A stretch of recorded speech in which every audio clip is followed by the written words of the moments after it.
आपका हमारे इस यूट्यूब चैनल में बहुत बहुत स्वागत है। जैसा कि आप देख रहे हैं लिखा हुआ क्लास 10 की साइंस, तो ये वीडियो कक्षा 10 की साइंस की है और लेसन नंबर 6 की है, जिसका नाम है जैव प्रक्रम या फिर लाइफ प्रोसेसेस। बता दें कि यह वीडियो कक्षा 10 के दोनों बोर्ड के स्टूडेंट के लिए वेरी इंपॉर्टेंट है, यूपी और सीबीएसई बोर्ड, और उसके अलावा यह एसएससी, बैंक, रेलवे आदि की तैयारी करने वाले बच्चों के लिए भी वेरी इंपॉर्टेंट है। और दोस्तों बता दें कि यह देखिए लेसन है जिसका नाम है जैव प्रक्रम। तो चलिए सबसे पहले हम आपको बता दें कि इस पूरे लेसन में जितनी भी चीज़ें हैं मैं आपको डायग्रामेटिक तरीके से फिगर के साथ समझाऊंगा, और आपको जितने भी इंपॉर्टेंट पॉइंट बन सकते हैं इस लेसन से सारे पॉइंट को इसमें लिखा हुआ हूँ। आप किसी कॉपी पर नोट कर लीजिए इनको, आपको फिर से अलग से कोई चीज़ पढ़ने नहीं पड़ेगी। तो चलिए देखिए जितने भी इंपॉर्टेंट पॉइंट है सबको देख लेते बारी बारी। देखिए लेसन का नाम है जैव प्रक्रम। तो जैव प्रक्रम क्या है सबसे पहले समझेंगे।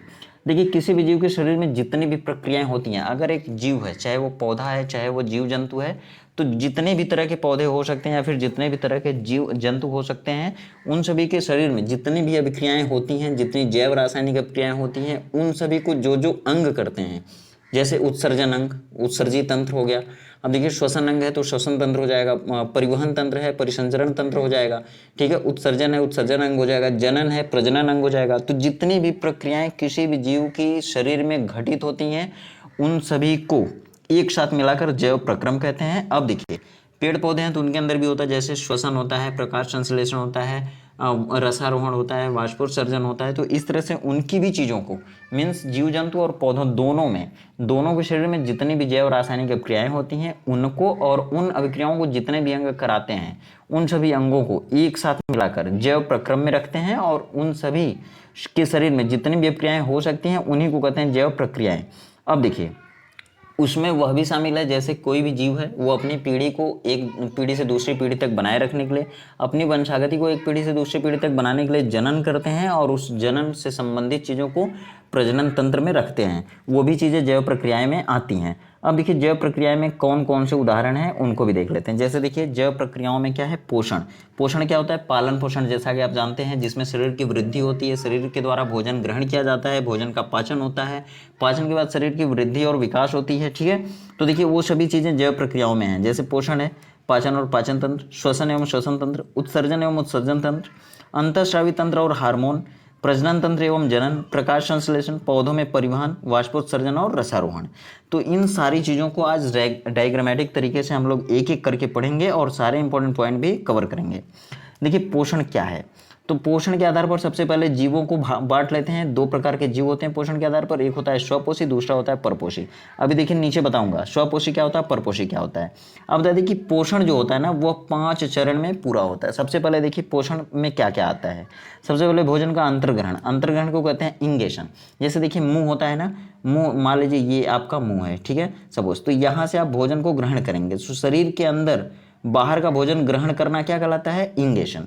कोई भी जीव है बाहर से यदि अपने भोजन को अपने शरीर के किसी भाग द्वारा ले रहा है तो उसे मुंह कहते हैं, और मुंह में होता है भोजन का इंगेशन, मीन्स अंतर्ग्रहण।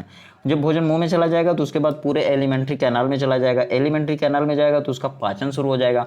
पाचन कहाँ से शुरू होता है, तो मुंह से शुरू होगा। मुंह से शुरू होकर के पूरे शरीर के जितने भी पाचन अंगों तक जाएगा, उन सभी चीज़ों को पाचन तंत्र के अंतर्गत पढ़ते हैं हम लोग। देखिए भोजन का पाचन हो जाएगा। अब होगा पाचन के बाद क्या होगा, अवशोषण। पाचन के बाद दो चीज़ें होती है, एक लाभदायक चीज़ें जो शरीर के लिए लाभदायक होती हैं जिससे ब्लड का निर्माण होता है, और एक वे चीज़ें जो शरीर के लिए हानिकारक होती है। तो शरीर के हानिकारक चीज़ों को शरीर से बाहर कर देते हैं, उसको कहते हैं उत्सर्जन, और उत्सर्जी अंग भाग लेते हैं उसमें, ठीक ना। देखिए स्वांगीकरण, स्वांगीकरण का मतलब होता है कि शरीर में जितने भी चीज़ें शरीर के लिए लाभदायक होती हैं उनको रक्त में मिला दिया जाता है, उसे कहते हैं हम स्वांगीकरण। अब देखिए शरीर में जब भोजन जाएगा, भोजन का पाचन होगा, तो शरीर में कुछ चीज़ें ऐसी हैं, भोजन में कुछ चीज़ें ऐसी होती हैं जो शरीर के लिए नुकसानदायक होती हैं, उनको हम शरीर से बाहर कर देते हैं। बाहर करने की क्रिया को क्या कहते हैं, उत्सर्जन। अब देखिए पूरा मिला करके क्या हो गया, पोषण। पोषण में देखिए क्या है, सबसे पहले भोजन अंदर गया, फिर उसका पाचन हुआ, फिर उसमें जो अच्छी अच्छी चीज़ें थी या फिर पानी था, जल अणु थे, तो उनका अवशोषण हो गया। जितने भी आयन गए थे भोजन के साथ उन सभी आयनों को शरीर में अवशोषित कर लिया जाएगा। तो ये क्रिया हो गई अवशोषण। उसके बाद शरीर के लिए जितनी भी लाभदायक चीज़ें हो सकती हैं जिनसे ब्लड बन सकता है, या फिर जो बॉडी के लिए वेरी इंपॉर्टेंट है, चाहे मिनरल हो चाहे विटामिन हो, उन सभी को शरीर में रक्त में मिला दिया जाता है, उसे कहते हैं स्वांगीकरण। उसके बाद जितनी भी चीज़ें शरीर के लिए हानिकारक होती हैं उनको शरीर के कुछ अंगों द्वारा या उत्सर्जी अंगों द्वारा शरीर से बाहर कर देते हैं। जैसे पसीना हो गया, पसीना को क्या कहते हैं, तो स्वेट कहते हैं। मूत्र हो गया, मल हो गया, ठीक है। और भी चीज़ें हो गई, उनको क्या कहते हैं, उत्सर्जन। ठीक है, तो इन सभी चीज़ों को मिला करके पोषण कंप्लीट होता है, याद रखिएगा। अब देखिए बात है स्वपोषी और परपोषी की, ऑटोट्रॉफ्स एंड हेट्रोट्रॉफ्स। तो देखिए सबसे पहले स्वपोषी की बात कर लेते हैं। स्वपोषी मीन्स होता है ऑटोट्रॉफ। देखिए प्रकृति में बहुत से जीव जंतु ऐसे होते हैं, जंतु नहीं जीव होते हैं, जैसे पेड़ पौधे, पेड़ पौधे और सभी हरे पेड़ पौधे, वनस्पतियाँ, झाड़ी, ठीक है, फूल, ये सब है। अभी देखिए शाकी पौधे होते हैं, झाड़ी पौधे होते हैं, वृक्ष होते हैं, एक वर्षीय, बहुवर्षीय और द्विवर्षीय होते हैं, छह मासिक भी होते हैं। तो वे क्या करते हैं, अपना भोजन स्वयं बनाते हैं। अब देखिए पेड़ पौधों में होता है क्या है, पेड़ पौधों की पत्तियों में क्लोरोफिल पाया जाता है। वे क्या करते हैं, वे क्लोरोफिल जड़ों से जल लेती हैं, वायुमंडल से कार्बन डाइऑक्साइड लेती हैं और सूर्य के प्रकाश में क्लोरोफिल की सहायता से अपना भोजन स्वयं बनाते हैं। उनका बनाया हुआ भोजन क्या होता है, तो वह होता है स्टार्च। और स्टार्च का फार्मूला पूछा जाए तो C6H10O5 होता है, और वो कुल कितनी बार होता है, तो N बार होता है। ये स्टार्च का फार्मूला है। यही स्टार्च को पेड़ पौधे अपने भोजन के रूप में बनाते हैं। यह प्रक्रिया क्या कहलाती है, तो प्रकाश संश्लेषण। तो ये सभी पेड़ पौधे, चाहे वो एल्गी हों, देखिए शैवाल, शैवाल कहते हैं, शैवाल का मतलब जहाँ पे पानी वानी बहता है वहाँ पे नीले हरे रंग का काई लगने लगती है, उसी को कहते हैं शैवाल। तो वे सभी शैवाल भी हरे होते हैं, उनमें भी क्लोरोफिल होता है। तो वे सभी क्या कहलाएंगे, स्वपोषी। तो हरे पेड़ पौधे, शैवाल, ठीक है, वे सभी स्वपोषी में आते हैं। परपोषी में क्या होता है, जितने भी जानवर हैं, जैसे देखिए खरगोश, कुत्ता, बिल्ली, मनुष्य, वे सभी क्या करते हैं, अपना भोजन डायरेक्ट नहीं बनाते हैं। सबसे पहले वो अगर चावल बनाएंगे तो चावल धान के रूप में आएगा खेत से। ठीक है, तो खेत जब धान था तो वो पौधा था, पौधा क्या था, स्वपोषी था। अब वो पौधा जो चावल बना दिया, जैसे गेहूं के पौधे से गेहूं मिल गया, मटर के पौधे से मटर मिल गई, दाल मिल गई। तो इस तरह से हम लोग जितने भी जीव जंतु या फिर जितने भी ये मनुष्य हैं, जानवर हैं, ठीक है, शेर, बाघ, बिल्ली, ये सभी क्या करते हैं, पौधों द्वारा बनाए गए भोजन को खाते हैं, डायरेक्ट या इनडायरेक्ट। तो इन सभी को हम लोग परपोषी में रखते हैं। जैसे देखिए मनुष्य, शेर, बाज, मोर आदि, ये जीव जंतु क्या करते हैं, अपना भोजन स्वयं नहीं बनाते हैं, बल्कि दूसरों के बनाए गए भोजन को खाते हैं, इसलिए इनको क्या कहते हैं, परपोषी। अब देखिए पाचन तंत्र की बात आ गई। पाचन तंत्र, पाचन क्या होता है, पाचन वही होता है जैसे भोजन शरीर में जब जाता है, ठीक है, कोई भी जीव क्या करता है, अपने भोजन को अपने शरीर में लेता है, तो शरीर में लेने के बाद वो भोजन दो भागों में, मतलब भोजन पचता है। सबसे पहले भोजन पचेगा, जब भोजन पचेगा तो दो चीज़ें बनेंगी। देखिए जैसे देखिए भोजन हो गया, भोजन में क्या, भोजन का फार्मूला क्या होता है, तो स्टार्च होता है। भोजन मतलब स्टार्च, पौधों द्वारा बनाया गया भोजन यही होता है। जब ये स्टार्च शरीर में जाएगा, शरीर में जाएगा तो पच जाएगा, पच जाएगा तो क्या चीज़ें बनेंगी, देखिए जल बनेगा, जल बनेगा, फिर ऊर्जा बनेगी। ऊर्जा किस में बनेगी, तो एटीपी में बनेगी। ऊर्जा के बाद क्या बनेगा, CO2 बनेगा। ये CO2 क्या होगा, फेफड़े तक जाएगा, मनुष्य की बात कर रहा हूँ, फेफड़े तक जाएगा और फेफड़े से नाक के माध्यम से ये बाहर हो जाएगा, जल शरीर में इकट्ठा हो जाएगा, फिर एटीपी में ऊर्जा मिल जाएगी। जब भी भोजन शरीर में जाएगा तो शरीर में भोजन का पाचन होगा, पाचन होगा तो फिर एटीपी में ऊर्जा बनेगी। यह ऊर्जा टोटल जाकर के माइटोकॉन्ड्रिया में इकट्ठा हो जाएगी एटीपी के रूप में, एडिनोसिन ट्राइफॉस्फेट के रूप में।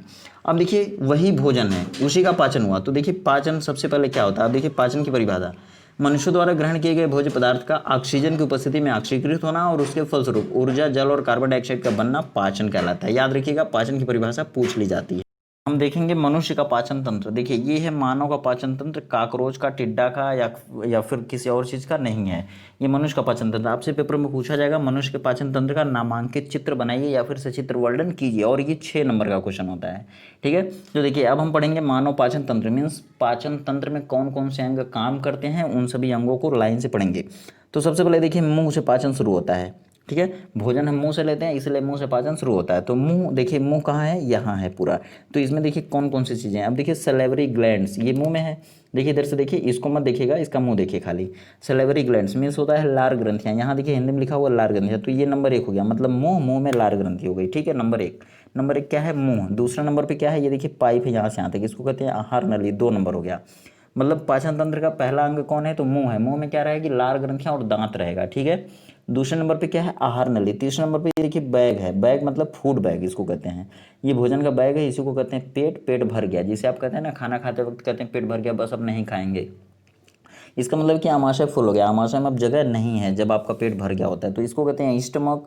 देखिए ये पहला नंबर है सलेवरी ग्लैंड्स, मतलब मुंह है। दूसरा नंबर ऊसोफेगस, मतलब इसे कहते हैं ग्रास नली या आहार नली, आहार नली या ग्रास नली। तो दूसरे नंबर पर हो गया। तीसरे नंबर पे है स्टमक, मतलब पेट हो गया, आमाशय कहते हैं। चौथे नंबर पे देखिए छोटी आंत होती है। छोटी आंत मतलब देखिए इसको कहते हैं यहाँ पे छोटी आंत यहाँ पे है। ठीक है, ये हो गया। आमाशय के बाद आता है छोटी आंत, फिर आती है बड़ी आंत। ये 5 अंग होते हैं, याद रखना। सबसे पहले क्या, मुंह, दूसरे नंबर पे आहार नली या फिर ग्रास नली, तीसरे नंबर पर आमाशय, चौथे नंबर पर छोटी आंत, और फिर आता है बड़ी आंत। अब देखिए छोटी आंत में क्या क्या होता है, तो सबसे पहले देखिए जिगर होता है, दूसरे नंबर पर पित्ताशय होता है, तीसरे नंबर पर अग्नाशय होता है। ठीक है, ये किसके भाग हैं, तो छोटी आंत के भाग हैं। अब देखिए आपको कितने अंग याद रखना, 5 अंग। मुंह होता है, आहार नली या ग्रास नली, आमाशय, छोटी आंत, बड़ी आंत। अब आपको देखिए ये जो मलाशय दिख रहा है ना, ये किसका भाग है, तो बड़ी आंत का भाग है। ये देखिए मल द्वार दिख रहा है, तो ये किसका भाग है, तो ये जो है बड़ी आंत का। ये परिशिष्ट मीन्स इसे कहते हैं वर्मी फार्म अपेंडिक्स, ये किसका भाग है, तो बड़ी आंत का है। ठीक है, ये देखिए जिगर दिख रहा है, जिगर, पित्ताशय और अग्नाशय, ये किसका भाग है, तो छोटी आंत का है। ठीक, अब देखिए छोटी आंत कितनी लंबी होती है पूछा जाता है, तो ये 6.5 मीटर लंबी होती है। ठीक है, 6.5 मीटर लंबी। अब देखिए अगर पूछा जाए कि बड़ी आंत की लंबाई कितनी होती है, तो 1.5 मीटर होती है। पूरे आहार नली का सबसे बड़ा भाग कौन होता है, तो छोटी आंत होती है, जिसकी लंबाई होती है 6.5 मीटर होती है। ठीक है, अब देखिए यदि पूछा जाए कि अग्नाशय कहाँ होता है, तो अग्नाशय बोलेंगे छोटी आंत में होता है, छोटी आंत। और इसको क्या कहते हैं इंग्लिश में, तो पैंक्रियाज कहते हैं। अब देखिए पूछा जाएगा पित्ताशय कहाँ होता है, तो पित्ताशय इस लीवर में होता है। लीवर, लीवर मतलब जिगर कहते हैं, जिगर मतलब यकृत कहते हैं, और यकृत के अंदर एक छोटी सी थैली होती है, देखिए यहाँ पे दिख रहा है हल्के नीले कलर की, उसी को कहते हैं पित्ताशय, मीन्स कहते हैं गाल ब्लैडर कहते हैं। ठीक है, अब देखिए अगर पूछा जाए कि ये मलाशय किसका भाग होता है, तो मलाशय किसका भाग होता है, तो बड़ी आंत का भाग होता है। मलद्वार क्या होता है, तो मलद्वार वह भाग होता है जिससे हम शरीर के अंदर उपस्थित सभी हानिकारक पदार्थों को, मतलब कि जो भोजन शरीर में आया था उसका पाचन हुआ, पाचन होने के बाद कुछ लाभदायक चीज़ें बची तो कुछ हानिकारक, उन हानिकारक चीज़ों को शरीर के जिस अंग से बाहर करते हैं उसे कहते हैं मलद्वार। अब देखिए परिशिष्ट क्या है, परिशिष्ट जो है यह वर्मी फार्म अपेंडिक्स के नाम से जानी जाती है। और अगर पूछा जाए कि इसमें आहार नाल में बड़ी आंत कहाँ है, तो देखिए सब कुछ हटा के दिखा रहा हूँ आपको। ये देखिए जो इस तरह का दिख रहा है ना, इस तरह का, ये देखिए ये मोटी सी जो पाइप दिख रही है ना, उसको हम कहते हैं बड़ी आंत। अब देखिए छोटी आंत कहाँ है, तो छोटी आंत देखिए इसके अंदर जो ये येलो कलर के बहुत इसी में घाल मिल करके बना हुआ है, वो छोटी आंत है। ये देखिए इसमें जो यहाँ पे बना हुआ है ना घाल मिल करके, वो छोटी आंत है। इसमें देखिए ये जो बाहर से ये जो बाउंड्री इस तरह की दिख रही है ना, इस तरह की, इसको हटा दीजिए, इसके अंदर जो ये है वो छोटी आंत है। ठीक है, बड़ी आंत कहाँ है, तो देखिए ये जो मोटी सी पाइप दिख रही है ना, ये इस तरह की मोटी पाइप, ये बड़ी आंत है। ये देखिए ये बड़ी आंत है। ठीक है, अब देखिए छोटी आंत कहाँ है, तो छोटी आंत आपको समझ में आ गया, ये है और ये है। ठीक है, अब आज से पूछा जाए पित्ताशय कहाँ है, तो पित्ताशय देखिए ये इधर है नीले कलर का। अगर पूछा जाए लीवर कहाँ है, तो लीवर देखिए ये यहाँ पे है इस तरह का। ठीक है, इस तरह का, देखिए इस तरह का, सॉरी इस तरह का नहीं है, देखिए किस तरह का है, तो इस तरह का है, ये इस तरह का, देखिए यहाँ पे यही है।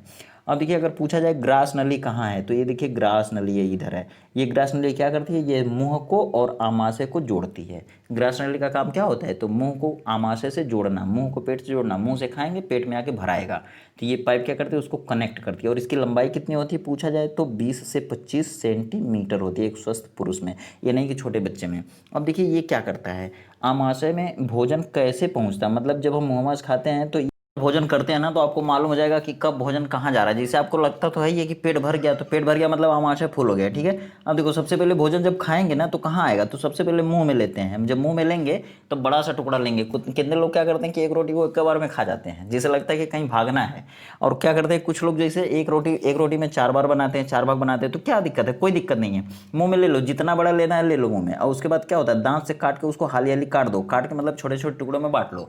अभी क्या करते हैं जो लोग एक रोटी को ऐसे लाइन से बना लेते हैं, उसके बाद उसको छोटा छोटा टुकड़ा में काटते हैं, तो दांत क्या पास जाता है, वो रोटी दांत क्या करेगा, उसको छोटे छोटे भागों में बना देगा। ठीक है, बांट देगा। अब बांटने के बाद उसको क्या करेगा, यहाँ से लार ग्रंथियाँ उसको चारों ओर से कवर कर लेंगे। जैसे ही लार ग्रंथि कवर कर लेगी, वैसे ही वो आहार नाल से होकर के कहाँ जाएगा, पेट में आ जाएगा। तो सबसे पहले भोजन कहाँ आया, मुंह में, मुंह से कहाँ आया, गले में आया, गले में कहाँ आया, तो ग्रास नली में आया, ग्रास नली से कहाँ पहुंच गया, तो इस पेट में पहुंच गया दूसरे नंबर पे। और फिर उसके बाद छोटी आंत में जाएगा, छोटी आंत में से बड़ी आंत में, बड़ी आंत में से फिर मलाशय में चला जाएगा इधर। फिर से देखो, सबसे पहले कहाँ आएगा, मुंह में आएगा, मुंह से कहाँ आएगा, ग्रास नली में आएगा। ठीक है, ग्रास नली में आ जाएगा, फिर कहाँ आएगा, तो आमाशय में आएगा, फिर आमाशय से कहाँ जाएगा, तो छोटी आंत में जाएगा, छोटी आंत से कहाँ आएगा, तो फिर बड़ी आंत में, बड़ी आंत में से ऐसे घूम के फिर बाहर आ जाएगा शरीर से। ठीक है, जब देखिए शरीर में अंदर जाएगा, ठीक है, तो उस समय क्या होगा, भोजन का अंतर्ग्रहण होगा, फिर पाचन होगा, फिर अवशोषण होगा, फिर स्वांगीकरण होगा, फिर सब कुछ होने के बाद लास्ट में क्या होगा, जो हानिकारक पदार्थ रहेंगे वो बाहर आ जाएंगे, आमाशय सॉरी जो एनस है, मलद्वार है, मलाशय है, वहाँ से बाहर आ जाएंगे। ठीक है, अब देखिए, अब आपको मैं ले चलता हूँ पाचन तंत्र के मुख्य अंग की ओर। देखिए पाचन तंत्र का मुख्य अंग कौन कौन सा है, देखिए पाचन तंत्र का मुख्य अंग देखिए सबसे पहले मुंह है, और देखिए भोजन का पाचन कहाँ से शुरू होता है, तो इसी भाग से शुरू होता है, मतलब मुंह से। अब आपको से कईयों बार क्वेश्चन पूछा गया है एसएससी बैंक रेलवे में कि देखिए भोजन का पाचन सबसे पहले कहाँ होता है, तो कहाँ होता है, तो मुंह में होता है। अब मुंह में देखिए जब मुंह आएगा तो दांत भी आ जाएगा, मुंह में दांत होता है और लार होती है, मुंह में देखिए लार भी होती है। तो लार कहाँ से आती है आगे बताता हूँ, लेकिन दांत कितने प्रकार के होते हैं, दो प्रकार के होते हैं, एक होता है गर्तदंती, एक होता है दुबारदंती, मतलब दूध के दांत। अब देखो बचपन में क्या होता था, सबका दांत टूटा होगा, सबका दांत खेलते वक्त, उठते बैठते सोते वक्त टूट गया होगा। जब टूट गया होगा तो आप चिल्लाए होंगे माई माई माई, तो माई कहती है कि जाओ दांत को धूप में गाड़ दो, दोबारा दांत आ जाएगा। तो देखो क्या होता है, एक दांत ऐसा होता है जो जीवन काल में एक बार आता है, तो वो गर्तदंती होता है। एक दांत ऐसा होता है जो जीवन काल में दो बार आता है, एक बार टूट जाता है बचपन में, तो वो दूध दांत होता है, उसको कहते हैं क्षीर दंत, क्षीर दंत। और कुल क्षीर दंतों की संख्या कितनी होती है, ठीक है, तो क्षीर दंत कुल 20 दांत होते हैं। देखो यहाँ पे लिखा हुआ है, जितने भी इंपॉर्टेंट पॉइंट है ना वो सब इसमें लिखे हुए हैं, आप क्या करना है सीधे उतार लेना, वीडियो को रोक रोक के उसको लिख लेना, अच्छे से लिख करके नोट बना लेना, जिंदगी भर नहीं भूलोगे। और सारी चीज़ों को आज इस वीडियो में चित्र के साथ बताऊंगा और पूरा डिटेल बताऊंगा, अच्छे से बताऊंगा। देखो एक बार देख ले, दोबारा नहीं देखना पड़ेगा। तो पूरे दांत जो दो बार आते हैं उनको कहते हैं द्विबार दंती, वो कितने होते हैं, तो 20 दांत होते हैं। अब देखो मैं दांत को भी दिखा देता हूँ, देखो ये देख लो, दांत देख लो अच्छे से, ये दांत देखो, ये यहाँ से सीधे बांट दो, मतलब ये नीचे का दांत है, नीचे का दांत है, मतलब नीचे का दांत चाहे ऊपर का दांत देख लो, ये दोनों क्या है, नीचे के दांत हैं, ठीक है। अब इसको अगर बीच में से इधर से कर लिए ना, तो अब देखो दो दांत इधर का एक एक कैटेगरी का होता है, एक दांत अलग कैटेगरी का होता है, तीन दांत जो है ना यहाँ से यहाँ तक ये अलग कैटेगरी का होता है, ये तीन होता है, देखो अकेले एक होता है, देखो दो ठे होता है, हाई देखो बचा कैठे दो ठे बचा, ठीक है। अब देखो दुई एक तीन, है देखो दुई एक तीन, तीन छः दो आठ गो इधर, आठ गो इधर है, ये आठ गो इधर हो गया, ठीक है। ये आठ आठ 16 नीचे हो गया, और 16 ठीक इसी तरह एकदम ठीक ऊपर का हो गया, तो 16 16 32 हो गया, ठीक है। अब देखो फिर से, अब देखो हाई दांत जो है यहाँ से हाई दुई है ना, इसको आई से दिखाते हैं, मतलब इनसाइजर कहते हैं, आई आई मतलब इनसाइजर। है देखो जो एक है इसको कहते हैं कैनाइन सी से दिखाते हैं, है जो तीन ठे बचा ना यहाँ से यहाँ तक, तो इस तीनों को प्री मोलर कहते हैं, मतलब चौभरिया जो होती है ना उसके पहिलवा का दत्वा प्रचवर्णक कहलाता है, प्रचवर्णक कहलाता है हिंदी में। अब देखिए खड़ी भाषा में कहते हैं। और फिर उसके बाद होता क्या है कि इसके बाद है जो चौभर होती है ना, चौभर ये दो दांत होता है, तो इसको कहते हैं खाली मोलर, मोलर मतलब चवर्णक, चवर्णक कहेंगे हिंदी में और मोलर कहेंगे अंग्रेजी में, ठीक है। चवर्णक मतलब चौभर, और चौभर के पहले वाले को कहते हैं प्रचवर्णक, प्र माने होता है पहले, ठीक है। तो देखो इनसाइजर हो गया, कैनाइन हो गया, प्री मोलर हो गया, मोलर हो गया, ठीक है। अब देखो सबसे लास्ट का दांत क्या रहेगा, तो मोलर, लास्ट का दोनों दांत मोलर, और दोनों दांत के पहले तीन दांत प्री मोलर, और तीनों दांत के पहलवा जो जैसे कुत्ते उत्ते क्या करते हैं, मुंह बाके हाँफते हैं, तो चार दांत लगता है, दो ठे ऊपर दो ठे नीचे, कोना कोना नुकीला नुकीला, वो होता है कौन सा दांत, तो सॉरी कैनाइन होता है। कैनाइन का दांत का काम पूछा गया है, क्या होता है कैनाइन, क्या करता है, तो कैनाइन खाली मांस के लोथड़े को तोड़ता है, छोटे छोटे भागों में तोड़ता है।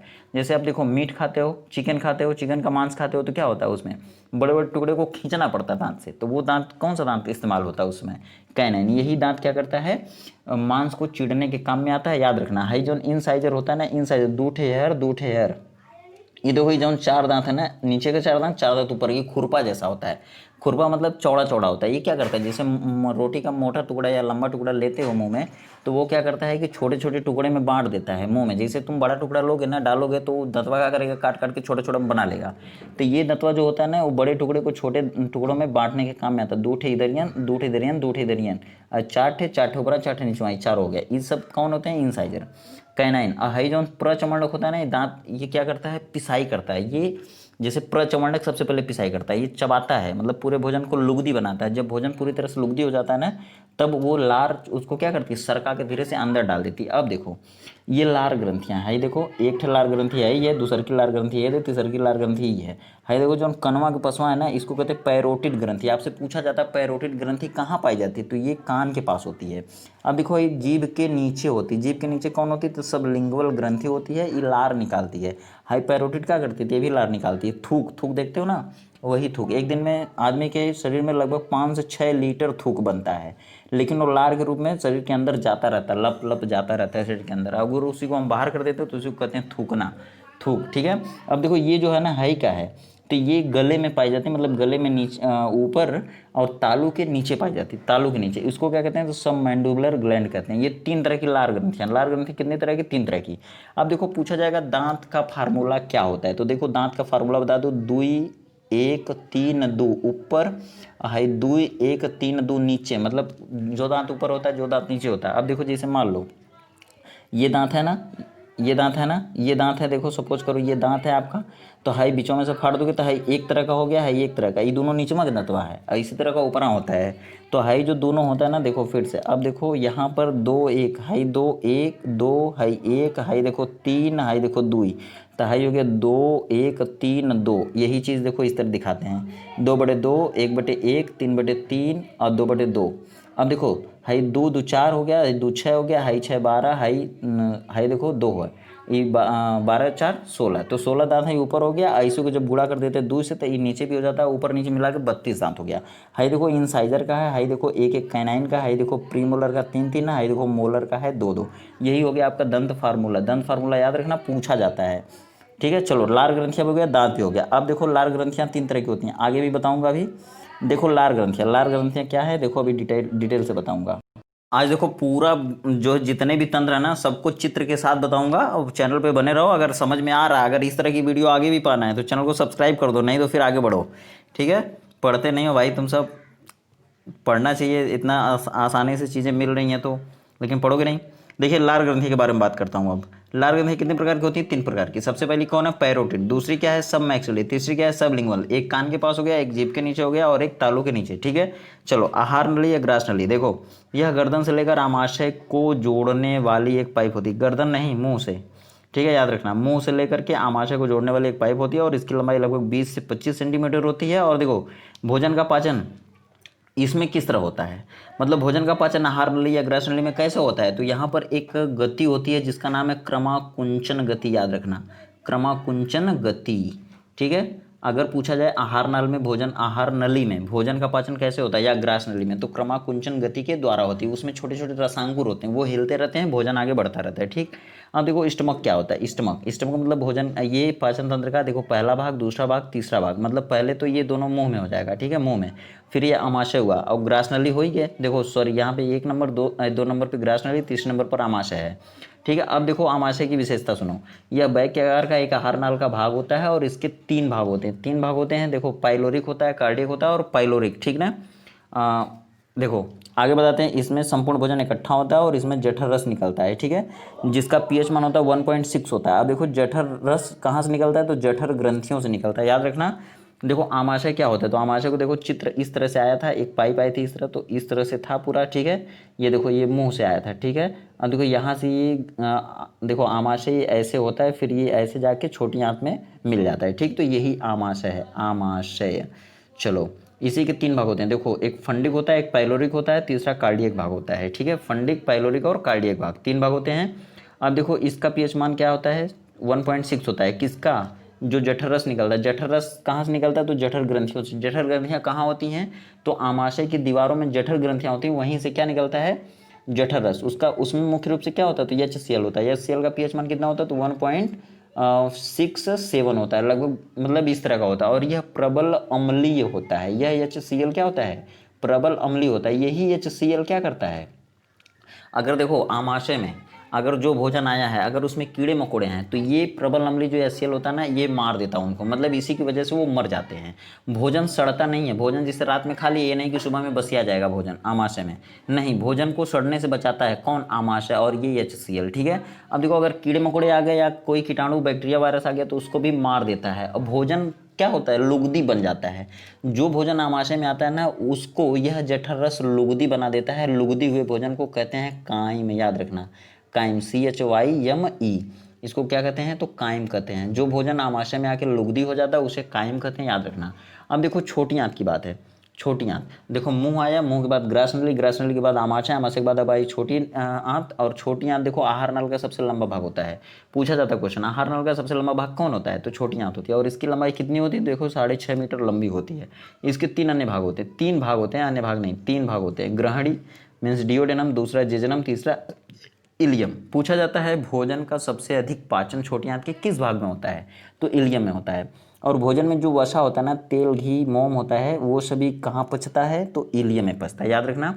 और छोटी आंत के 3 भाग होते हैं, ये भी याद रखना, ग्रहणी, जेजनम और इलियम। ठीक, चलो अब देखो बड़ी आंत का बात होती है। बड़ी आंत कौन होता है? तो बड़ी आंत पूरे आहार नाल का अंतिम भाग होता है। आहार नाल मतलब पूरे पाचन तंत्र का अंतिम भाग होता है बड़ी आंत, और इसकी लंबाई कितनी होती है? देखो 1.5 मीटर लंबी होती है। यह आहार नाल का सबसे अंतिम भाग होता है। इसके कितने भाग होते हैं? 3 भाग होते हैं। इसका अंतिम भाग क्या कहलाता है? मलाशय कहलाता है, और ये गुदाद्वार होता है। देखो सीकम, कोलन, रेक्टम। अब मैं इसको फिगर बना के बताता हूँ। देखो ये जो मतलब ऊपर से आमाशय था, ये छोटी आंत थी ना, बड़ी आंत थी, और यहाँ पे देखो इस तरह का कुछ एक मोटी सी पाइप थी ऐसे। ठीक है, इस तरह से मोटी सी पाइप थी, और ये ऐसे आके गुदाद्वार में यहाँ से ऐसे इकट्ठा हुई थी। ठीक, तो यही इसके अंदर ये छोटी आंत थी, और ये जो पाइप थी ना, ये ऐसे मोटी सी, यही क्या है? बड़ी आंत है। ठीक है, और देखो इसकी खासियत तो जानेंगे। इसके 3 भाग होते हैं, सीकम, कोलन और रेक्टम होते हैं। ठीक है, चलो अब देखो आगे। पाचन की क्रिया को आसान बनाने के लिए कुछ महत्वपूर्ण सहायक ग्रंथियां होती हैं, जो शरीर के पाचन तंत्र कुछ अलग विशेष प्रकार के पाचक रस निकालते हैं। ये जो सहायक ग्रंथियां होती हैं ना, ये पाचक रस निकालती हैं और भोजन की पूर्ण पाचन को आसान बनाती है। यही पाचक रस अगर नहीं निकलते तो भोजन जल्दी से पच नहीं पाता और सही तरीके से पच नहीं पाता। तो इसमें देखो कुछ सहायक ग्रंथियां कौन कौन सी हैं, तो निम्नलिखित हैं। देखो सबसे पहले लार ग्रंथियां क्या निकालती हैं? लार निकालती है। ये मुंह में लार निकालते हैं, और कितना लार निकालते हैं? तो 5 से 6 लीटर पर डे। ठीक है, एक दिन में एक सामान्य व्यक्ति में कितनी लार निकलती है? तो 5 से 6 लीटर। और ये जो थूक के बाहर करता है वो तो बाहर चला आता है, नहीं तो फिर सर सर सर सर हर वक्त अंदर जाती रहती है। ठीक है, अगर भोजन हम खाते हैं तो भोजन के साथ मिल के जाती है, नहीं भोजन खाते हैं तो वैसे ही जाती रहती है, गट गट गट गट ऐसे मुंह में जाता रहता है। ठीक है, देखो इसमें लार में कौन सी एंजाइम होती है? तो टाइलिन एंजाइम होती है। ठीक है, और मुंह में ही भोजन का पाचन शुरू होता है, और किसके कारण शुरू होता है? तो टाइलिन एंजाइम के कारण। ये टाइलिन एंजाइम क्या करती है? तो यह कार्बोहाइड्रेट को स्टार्च में बदलती है। ठीक है, सॉरी, स्टार्च को कार्बोहाइड्रेट में बदलती है। ठीक है, कार्बोहाइड्रेट को स्टार्च में, स्टार्च को कार्बोहाइड्रेट में। ठीक है, तो याद रखना स्टार्च को कार्बोहाइड्रेट में। अब भोजन का पाचन कहाँ शुरू होता है? मुंह से। सबसे पहले भोजन का पाचन कहाँ होता है? तो मुंह में होता है। अब देखो जितने भी इंपॉर्टेंट पॉइंट है ना, वो सभी तुम सबको जानना जरूरी है, और वो सभी यहाँ पे लिखा हुआ है। वीडियो को रोक करके देख लेना और नोट कर लेना। जठर ग्रंथियाँ, जठर ग्रंथियाँ कहाँ होती है? तो आमाशय दीवारों में पाई जाती है, और इनमें से क्या निकलता है? तो जठर रस निकलता है। और जठर रस में क्या होता है? तो एचसीएल होता है। एचसीएल का पीएच मान कितना होता है? तो 1.6 होता है। यह भोजन को पूरी तरह लुगदी में बदलता है, और इसे क्या कहते हैं? तो काइम कहते हैं। याद रखना, जठर रस में मुख्य रूप से कौन सी प्रोटीन पाचक एंजाइम होती है? तो पेप्सिन, पेप्सिन एंजाइम, ट्रिप्सिन और बहुत सी एंजाइमें होती हैं। उनमें से पेप्सिन कहाँ निकलता है? तो जठर रस में। अब देखो पेप्सिन एंजाइम क्या करता है? वो प्रोटीन को पचाता है, और प्रोटीन को किसमें बदलता है? तो पेप्टोन्स और अमीनो अम्ल में बदलता है। ध्यान रखना, सारी प्रोटीनें अमीनो अम्ल से बनती हैं, और जब अमीनो अम्ल आपस में जुड़ती हैं तो पेप्टाइड बंध बनता है, और जब पेप्टाइड बंध बनेगा तभी प्रोटीन बनता है। अब देखो बात है पित्तरस की। पित्तरस क्या होता है? देखो पित्तरस पित्ताशय में बनता है, और पित्तरस लीवर के अंदर होता है। लीवर के अंदर पित्ताशय होता है, वो पित्ताशय पित्तरस को निकालता है। अब देखो शरीर की सबसे बड़ी ग्रंथि यकृत होती है, और यह पित्ताशय में पित्तरस का निर्माण करती है। कौन करती है? यकृत। याद रखना, मूत्र का भी निर्माण यकृत ही करता है। उस साइकिल का नाम क्या होता है? ऑर्निथिन साइकिल होता है। ऑर्निथिन साइकिल नहीं चलेगा तो मूत्र का निर्माण नहीं होगा, और शरीर में अवशिष्ट पदार्थ शरीर में ही रह जाएंगे, बाहर नहीं आएंगे। ठीक है, किडनी फिल्टर करती है, लेकिन यूरिन बनाता है कौन है? तो लीवर बनाता है। ठीक, अब देखो अब क्या है? अग्नाशयी रस, यह छोटी आंत में उपस्थित होता है। अग्नाशय छोटी आंत में उपस्थित होता है। और अग्नाशयी रस नहीं, ये गलत है, अग्नाशयी रस होता है। अग्नाशयी रस का निर्माण करता है कौन? अग्नाशय। अग्नाशय क्या करता है? अग्नाशयी रस का निर्माण करता है, और अग्नाशय रस में क्या होता है? तो प्रोटीन पाचक एंजाइम ट्रिप्सिन होती है। पेप्सिन कहाँ होती है? जठर रस में। और अग्नाशय में क्या होता है? तो ट्रिप्सिन होती है। यह क्या है? प्रोटीन पाचक एंजाइम है। अग्नाशय रस में कार्बोहाइड्रेट और वसा पाचक एंजाइम भी होती हैं। अब देखो लाइपेज क्या है? तो लाइपेज एक एंजाइम है। यह मुख्य रूप से वसा को पचाती है, पचाती है, और अंत में वसीय अम्ल और ग्लिसरॉल बनता है। कब बनता है? जब वसा को पचाया जाता है ना, लाइपेज एंजाइम पचाती है, तो लाइपेज एंजाइम वसा को किस में बदल देती है? वसीय अम्ल और ग्लिसरॉल में बनाकर मतलब पचाती है। और जब तक वसीय अम्ल और ग्लिसरॉल नहीं बनेंगे तब तक वो नहीं पचेगा। ठीक है, अब आगे देखो एमाइलेज भी उसी में होती है। अब देखो यह स्टार्च या कार्बोहाइड्रेट पाचक एंजाइम होती है, और यही स्टार्च को कार्बोहाइड्रेट को ग्लूकोज में बदलती है। स्टार्च और कार्बोहाइड्रेट दोनों को ग्लूकोज में बदलती है। कौन बदलती है? तो एमाइलेज एंजाइम। याद रखना। रेनिन क्या होता है? यह मुख्य रूप से दूध को पचाता है और दूध को फाड़ता है। ठीक, अब देखो some important point for exams. ये देखो वेरी इंपॉर्टेंट है। भोजन का अवशोषण मुख्य रूप से कहाँ होता है? तो छोटी आंत में, क्षुद्रांत में होता है, और आहार नाल का सबसे लंबा भाग छोटी आंत होती है, और इसकी लंबाई 6.5 मीटर होती है। भोजन के पूर्ण पाचन में जल का अवशोषण कहाँ होता है? तो बड़ी आंत में। बड़ी आंत में देखो पूरा अपशिष्ट भोज्य पदार्थ इकट्ठा होता है, और उसमें जल की मात्रा जितनी भी रहती है उसको पूरी तरह से अवशोषित कर लिया जाता है, बॉडी में मिला दिया जाता है। देखो भोजन के पूर्ण पाचन में कितना समय लगता है? लगभग 4 से 5 घंटा। बड़ी आंत की लंबाई कितनी होती है? तो 1.5 मीटर। ये सब क्वेश्चन पूछे जाते हैं, याद रखना। अब देखो बात आ गया श्वसन तंत्र की। अब देखो श्वसन तंत्र क्या है? कौन कौन से अंग जो है श्वसन तंत्र में भाग लेते हैं, उन सभी अंगों को, जितने भी अंग श्वसन या सांस लेने की क्रिया में भाग लेते हैं उन सभी को एक साथ मिला के श्वसन तंत्र कहते हैं। सबसे पहले देख लो फिगर, उसके बाद समझते हैं बात को। देखो ये क्या है, देखो कोई किसी आदमी का है, किसी हीरो का है, फिगर है। और देखो ये किसी बुढ़े का है, याद रखना। अब देखो ये क्या है, ये देखो मुंह वाला हिस्सा है, तो मुंह मत देखो, अब मुंह तो देख चुके, अब नाक देखो, नाक ये है, नाक वाली पाइप, ये देखो ओरल कैविटी लिखा है ना, टोंगे लिखा है ना, नोजल कैविटी, तो नोजल कैविटी से मतलब है, नोजल कैविटी को कहते हैं नासा गुहा। नकिया के अंदर जो बिलिया होती है ना, 12वां जो दोनों बिलिया होती है जो बाहर से ऑक्सीजन को सोखती है, वही है नोजल कैविटी, उसे नाक कहते हैं, बाहर वाले हिस्से को नाक कहते हैं। और नाक के बिल के अंदर जब आओगे तो नासा गुहा कहेंगे, उसे कहते हैं नोजल कैविटी। ये क्या करती है, ये ऑक्सीजन को, वायुमंडल की ऑक्सीजन को अंदर लेती है, ठीक है। हाँ तो देखिए सबसे पहले क्या होता है कि यहाँ पर ये जो नाक होती है ना, नोजल कैविटी कहते हैं, नोजल कैविटी, यहाँ से क्या होता है वायुमंडल की ऑक्सीजन अंदर आती है। और फिर यहाँ से ये देखियो कंठ है, कंठ, कंठ मीन्स होता है सुरबाक्स से कहते हैं, ठीक है, लैरिंग्स कहते हैं। और लैरिंग्स के बाद यहाँ से ऑक्सीजन अंदर आती है और फिर अंदर आके ये देखो हर्ट है, हर्ट मतलब हृदय, हृदय में नहीं जाती है, ये इधर और इधर बढ़ जाती है, मतलब यहाँ से जब आएगा ना तो फिर ये इधर चला जाएगा, इधर चला जाएगा। ये क्या है, तो ये लंग्स है, लंग्स मीन्स होता है फेफड़ा, फेफड़ा में चला जाएगा। और फिर शरीर की सारी ऑक्सीजन यहाँ से हीमोग्लोबिन के साथ मिलेगी, यहाँ से हीमोग्लोबिन के साथ मिलकर शरीर के सभी अंगों में जाएगी। और वहाँ से फिर जितने भी कार्बन डाइऑक्साइड रहेंगे शरीर के सभी अंगों से कार्बन डाइऑक्साइड को इस फेफड़े में लिया जाएगा और फिर फेफड़े से बाहर कर दिया जाएगा। तो इसका देखिए पूरा दो फंक्शन होता है। एक क्या होता है, पूरी ऑक्सीजन बॉडी के अंदर आएगी, वायुमंडल की ऑक्सीजन, और ऑक्सीजन यहाँ से सभी अंगों तक जाएगी और सभी अंगों से जा करके सभी अंगों से जितने भी कार्बन डाइऑक्साइड की अमाउंट रहेगी वो सभी कार्बन डाइऑक्साइड की अमाउंट फिर फेफड़े में आएगी, फिर फेफड़े में से नाक के माध्यम से बाहर कर दी जाएगी। तो इस तरह का पूरा काम होता है। तो एक बार देखो, एक बार होता है वायुमंडल की ऑक्सीजन शरीर के अंदर आएगी और फिर पूरे बॉडी से जितनी भी कार्बन डाइऑक्साइड रहेगी वो कार्बन डाइऑक्साइड शरीर के बाहर जाएगी। यही होता है श्वासोच्छ्वास, इसी को कहते हैं श्वसन। और फिर अभी श्वसन की क्रिया में एक बात और होती है, जैसे भोजन का पाचन भी इसी में शामिल होता है, तो वो श्वसन दूसरा होता है, इसे कहते हैं श्वासोच्छ्वास, ठीक है, ब्रीथिंग कहते हैं। वायुमंडल के ऑक्सीजन को अंदर लेना और फिर अंदर से कार्बन डाइऑक्साइड को शरीर से बाहर करना, वायुमंडल में छोड़ना, ये कहलाता है श्वासोच्छ्वास। और इसे कहते हैं इंग्लिश में ब्रीथिंग बोलते हैं। क्या बोलेंगे, ब्रीथिंग, ठीक है। अब देखिए इस पूरे सिस्टम में ना, इस पूरे सिस्टम में जितना भी अंग काम करेगा, सांस लेने की क्रिया में जितने भी अंग काम करते हैं उनको कहते हैं श्वसन तंत्र। तो सबसे पहले श्वसन तंत्र का पहला अंग कौन है, तो नोजल कैविटी, इसको कहते हैं नासा गुहा। दूसरे नंबर पे क्या है, कंठनली या स्वर बाक्स कहते हैं, ठीक है। फिर इपोग्लोटिस, इपोग्लोटिस के बाद ये है श्वास नली, श्वास नली है। फिर ये आकर के यहाँ पे फेफड़े में मिलती है, इसको कहते हैं फुसफुस या पल्मोनरी कहते हैं। तो ये देखिए दो फेफड़े होते हैं, एक दायां और एक बायां। ये देखिए आपके दाएं साइड है ना, तो इसको कहते हैं लेफ्ट, मीन्स बायां फेफड़ा, बायां फुसफुस बोलते हैं। और ये है राइट, तो इसको कहते हैं राइट फुसफुस या फिर दायां फुसफुस। अब देखिए ये फेफड़े की संरचना, फेफड़ा किस कलर का होता है, तो हल्का गुलाबी कलर का होता है। कितने होते हैं संख्या में, तो दो होते हैं।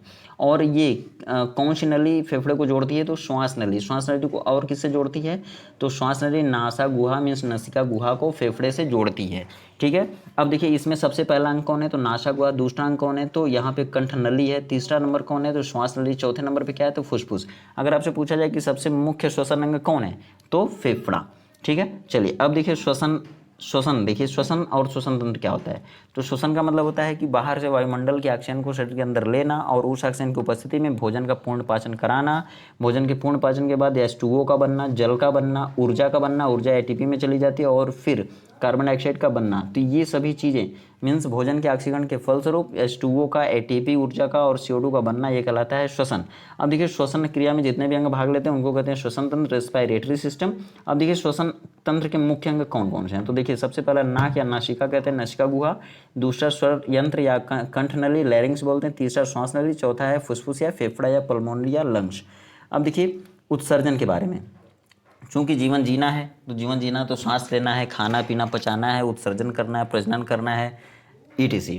अब देखिए पौधों में होता है तो प्रकाश संश्लेषण, श्वसन, और फिर उसके बाद वाष्पोत्सर्जन, उत्सर्जन, ठीक है। तो अब देखिए क्या है, ये किडनी, किडनी क्या है, आदमी के अंदर गुर्दा, वृक्क कहते हैं इसे, वृक्क कहते हैं। ये क्या करता है, तो शरीर के अंदर मूत्र बनाता है और मूत्र को शरीर के रूप में बाहर करता है, ठीक है। अब देखिए शरीर में उपस्थित तथा भोज्य पदार्थों के पाचन के फलस्वरूप बने हुए नाइट्रोजन युक्त अपशिष्ट पदार्थों को शरीर से बाहर करने की क्रिया उत्सर्जन कहलाती है। और इस क्रिया में भाग लेने वाले सभी अंगों को एक साथ मिलाकर उत्सर्जन तंत्र कहते हैं, जैसे मल, मूत्र, पसीना एवं सीबम। ये सभी क्या है? तो ये सभी नाइट्रोजन युक्त अपशिष्ट पदार्थ हैं जिनको शरीर से बाहर करने की आवश्यकता होती है, इसे कहते हैं उत्सर्जन। और इन सभी सिस्टम में जितने भी अंग भाग लेते हैं उसको कहते हैं उत्सर्जन तंत्र। अब देखते हैं मुख्य उत्सर्जी अंग कौन है, एक नज़र। देखिए ये फिगर, ये किसका फिगर है? तो इसमें देखिए ये किडनी दिख रही है, किडनी है। किडनी मतलब गुर्दा होता है, और इसको क्या कहेंगे? तो वृक्क कहेंगे। हिंदी में क्या कहेंगे? तो वृक्क कहते हैं, मीन्स किडनी कहते हैं, किडनी। अब देखो ये किडनी यहाँ दिख रही है और एक किडनी यहाँ दिख रही है। ये किडनी बाहर से दिखती है, बाहर से मतलब बाहर से ऐसे सेम के बीच के आकार की तरह, मतलब इस तरह होती है। देखो ये होता है, ये बाहर की तरह होता है, और ये जब उसको काटेंगे ना तो अनुप्रस्थ काट की संरचना ये हो जाएगी। अब देखो बाहर संरचना, ये बाह्य संरचना हो गई, ये अंदर की संरचना हो गई अनुप्रस्थ काट की संरचना। अब देखो ये क्या होती है? संख्या में 2 होती है। कितनी किडनी आदमी के शरीर में होती है? तो 2 होती है। कितनी किडनी होती है? 2 होती है। ये देखो किडनी है, किडनी क्या करता है? ये शरीर के अंदर रक्त में जितने भी अपशिष्ट पदार्थ होते हैं उसको छानता है, फिल्टर करता है। रक्त में से अपशिष्ट पदार्थों को छानकर मूत्र के रूप में उसको अलग कर देता है। ये देखो ये मूत्राशय, यहाँ पर इसको यूरेथ्रा कहते हैं, और ये मूत्राशय है, और यहाँ पर मूत्र इकट्ठा होता है। और ये देखो ये है क्या? किडनी है। ये क्या करता है? किडनी क्या करेगी? किडनी के अंदर अलग अलग कोशिकाएं होती हैं, अनेक प्रकार की कोशिकाएं होती हैं जिसको नेफ्रॉन कहते हैं। याद रखना, किडनी मीन्स वृक्क की कोशिकाओं को क्या कहते हैं? तो नेफ्रॉन कहते हैं। और नेफ्रॉन यहाँ पर रहेगा, किडनी यहाँ पे रहेगी, और मूत्राशय यहाँ रहेगा। इन दोनों को जोड़ने वाली पाइप को कहते हैं मूत्र नली। ये कितनी होती है? तो 2 पाइप होती है। ये क्या है? मूत्राशय है। अब देखो ये अनुप्रस्थ काट की आंतरिक संरचना हो गई। चलो आगे बढ़ते हैं। अब देखो उत्सर्जन तंत्र के मुख्य अंग कौन कौन से ऐसे अंग हैं जो उत्सर्जन की क्रिया में भाग लेते हैं? तो सबसे पहले किडनी, किडनी मीन्स वृक्क, दूसरा मूत्रनली, तीसरा हो गया मूत्राशय। याद रखना। अब आगे बढ़ते हैं। अब देखो अंतःस्रावी तंत्र। अब देखो इसमें क्या है कि जैसे छोटा बच्चा जब पैदा होता है तो इतना बड़ा होता है, ठीक है।